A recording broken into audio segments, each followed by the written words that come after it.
ಓಂ ಹ್ರೀಂ ಭೈರವಿ ಕ್ಲಾಂ ಹ್ರೀಂ ಸ್ವಾಹ. ಓಂ ನಮೋ ಭಗವತೆ ರುದ್ರಾಯ ನಮಃ. ನಮಸ್ಕಾರ. ಜ್ಯೋತಿಷ್ಯ ಅನ್ನೋ ಒಂದು ವಿಚಾರ ಬಂದಾಗ ಇದು ಒಂದು ಸಮುದ್ರದ ಹಾಗೆ ಬಹಳಷ್ಟು ವಿಚಾರಗಳಿದೆ.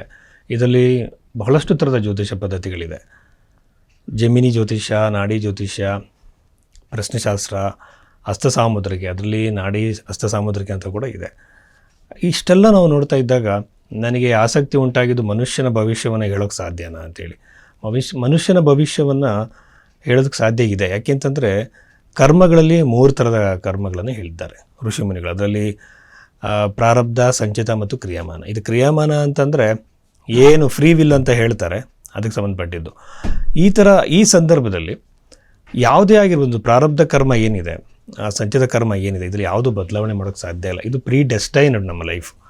ಆದರೆ ಕೆಲವು ಬದಲಾವಣೆಗಳನ್ನು, ಈಗ ಮಳೆ ಬರ್ತಿದ್ದಾಗ ಮಳೆಯನ್ನು ನಿಲ್ಲಿಸೋಕ್ಕೆ ಸಾಧ್ಯ ಇಲ್ಲ, ಆದರೆ ನಾವೊಂದು ಛತ್ರಿನ ತಗೊಳ್ಬೋದು, ರೆಮಿಡೀಸ್ ಮೂಲಕವಾಗಿ ಕಡಿಮೆ ಮಾಡ್ಬೋದು. ಹಾಗೆ ಪ್ರೀ ಡೆಸ್ಟಿನೇಡ್ ಆಗಿರುವಂಥ ಲೈಫಲ್ಲಿ ಮುಂಚಿತವಾಗಿ ನಿರ್ಧಾರವಿರೋ ಘಟನೆಗಳನ್ನು ಜ್ಯೋತಿಷ ಹೇಳುತ್ತೆ. ಇದು ಯಾವ ಕಾರಣಕ್ಕೆ ಅಂತಂದರೆ ಆತ್ಮದ ಒಂದು ಮೂಮೆಂಟ್.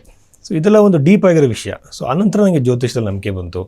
KN ರಾವ್ ಅವರ, BV ರಾಮನ್ ಅವರ ಗ್ರಂಥಗಳನ್ನು ಓದಿದ ಮೇಲೆ, ಆಮೇಲೆ ಕ್ಲಾಸಿಕ್ಸು ಏನಿದೆ ಇದರಲ್ಲಿ ಪರಾಶರ ಹೋರಾಶಾಸ್ತ್ರ ಆಗಿರ್ಬೋದು, ಬೃಹತ್ ಜಾತಕ ಆಗಿರ್ಬೋದು, ಸಾರಾವಳಿ ಆಗಿರ್ಬೋದು, ಇಂಥ ಹಲವಾರು ಪುಸ್ತಕಗಳು ಓದಿದ ನಂತರ ಹಲವಾರು ಜಾತಕಗಳು, ಹಲವಾರು ಹಸ್ತರೇಖೆಗಳನ್ನು ನೋಡಿದ ಮೇಲೆ ಜ್ಯೋತಿಷ್ಯ ನಿಜ ಅಂತ ಅನ್ನಿಸ್ತು. ಅದ್ರ ನಂತರ ನಾನು ಈ ನಕಲಿ ಜ್ಯೋತಿಷ್ಯರ ಬಗ್ಗೆ ನೋಡಿದೆ. ದೊಡ್ಡ ದೊಡ್ಡ ಪೂಜೆಗಳು, ಹೋಮಗಳು, ಕಾಸ್ಟ್ಲಿ ಜೆಮ್ಸ್ಟೋನ್ಗಳು, ರುದ್ರಾಕ್ಷಿಗಳು, ಆಮೇಲೆ ನ್ಯೂಮರಾಲಜಿಗಳು, ಒಂದು ನಂಬರ್ನ ಕೈಯಲ್ಲಿ ಬರೆದು ಅದನ್ನು ಸುಟ್ಟಾಕಿ ಅಂತ ಹೇಳೋದು, ಈ ಥರ ಏನೇನೋ ನಾನಾ ರೀತಿ ಹಾಸ್ಯಾಸ್ಪದವಾಗಿರುವಂಥದ್ದನ್ನೆಲ್ಲ ನೋಡಿದಾಗ ಜ್ಯೋತಿಷ್ಯಕ್ಕೆ ಅವಮಾನ ಇದೆಲ್ಲ. ಈಗ ನೋಡಿ, ಒಂದೇ ಡೇಟಲ್ಲಿ ಎಷ್ಟು ಜನ ಹುಟ್ಟಿರ್ತಾರೆ, ಆದರೆ ಎಲ್ಲರ ಭವಿಷ್ಯ ಒಂದೇ ರೀತಿ ಇರಲ್ಲ. ಜ್ಯೋತಿಷ್ಯ ಹೇಗಿದೆ ಅಂದರೆ, ಒಂದೇ ತಾಯಿ ಹುಟ್ಟಿದಂತಹ ಅವಳಿ ಜವಳಿ ಮಕ್ಕಳ ಒಂದು ಬರ್ತ್ ಟೈಮಲ್ಲಿ ಕೇವಲ ಒಂದು 30 ಸೆಕೆಂಡ್ಸು ಡಿಫ್ರೆನ್ಸ್ ಇರುತ್ತೆ. ಸೊ ಈ ಬಗೆಯಲ್ಲಿ ನೋಡಿದಾಗ ಜಾತಕ ಅನ್ನುವಂಥದ್ದು ಅಷ್ಟು ಅಕ್ಯುರೇಟಾಗಿ ಹೇಳ್ಬೋದು, ಟೈಮಿಂಗ್ನ ರೆಕ್ಟಿಫೈ ಮಾಡಿ. ಸೊ ಜ್ಯೋತಿಷ ಅಷ್ಟು ಅಕ್ಯುರೇಟ್ ಆಗಿದೆ. ಹಾಗೆ ಈ ನಿಟ್ಟಿನಲ್ಲಿ ನನ್ನ ಅಧ್ಯಯನ ಸಾಗ್ತಾ ಇದೆ. ನಮಸ್ಕಾರ. ಮಿಥುನ ರಾಶಿಗೆ ಸಂಬಂಧಪಟ್ಟಂತೆ ಈ ವಾರದ ಅಂದರೆ ಸೆಪ್ಟೆಂಬರ್ ತಿಂಗಳ ಮೊದಲನೆಯ ವಾರದಲ್ಲಿ ಏನೆಲ್ಲ ಘಟನೆಗಳು ನಡಿಬೋದು ಅನ್ನೋದ್ರ ಬಗ್ಗೆ ನಾವು ಯೋಚನೆ ಮಾಡೋದಾದರೆ, ಮಿಥುನ ರಾಶಿ ಅಂತಂದ್ರೆ, ನಾನು ಮಿಥುನ ರಾಶಿಲಿ ಹುಟ್ಟಿದ್ರೆ ಭಾಳಷ್ಟು ಜನ ನೋಡಿದ್ದೀನಿ. ಇವ್ರಿಗೆ ವ್ಯಾಪಾರ ಮನೋಬುದ್ಧಿ ಇರುತ್ತೆ, ಕ್ಯಾಲ್ಕುಲೇಟೆಡ್, ಎಲ್ಲದರಲ್ಲೂ ಒಂದು ಲಾಭ ನಷ್ಟ ನೋಡೋದು.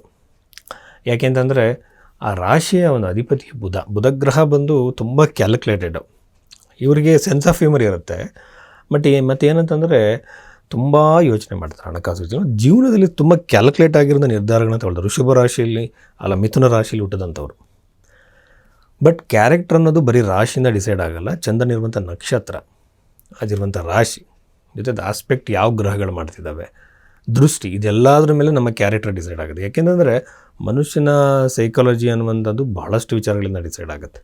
ಈಗ ನಾನು ನಿಮಗೆ ಹೇಳೋದಾದರೆ, ಬುಧ ಗ್ರಹ ಬಂದು ಸ್ಯಾಟ್ರನ್ನು ಅಂದರೆ ಶನಿ ಗ್ರಹ 2 ಆಸ್ಪೆಕ್ಟ್ ಮಾಡಿದಾಗ, ಮ್ಯೂಚುವಲ್ ಆಸ್ಪೆಕ್ಟ್ ಅಂತ ಹೇಳ್ತಾರೆ, ಈ ಗ್ರಹಗಳಲ್ಲಿ ಮಾಡಿದಾಗ ಖಂಡಿತವಾಗಲೂ ಸಹ ಅವರಲ್ಲಿ ಏನೋ ಒಂದು ರೀತಿ ಡಿಪ್ರೆಷನ್ ಇರೋ ಸಾಧ್ಯತೆಯೂ ಇರುತ್ತೆ. ಸೊ ಇದೆಲ್ಲ ನಾನು ಹೇಳ್ತಿರೋದು ಲಗ್ನದಿಂದ ಜಾತಕವನ್ನು ನೋಡುವಾಗ. ಬಟ್ ಮಿಥುನ ರಾಶಿಯವ್ರಿಗೆ ಈ ವಾರದಲ್ಲಿ ಹೇಳಬೇಕು ಅಂತಂದರೆ, ಮಿಥುನ ರಾಶಿಯಲ್ಲಿ ಬುಧ ಗ್ರಹ ಬಂದು 3ನೇ ಮನೆಯಲ್ಲಿ 3 ಡಿಗ್ರಿಲಿದೆ.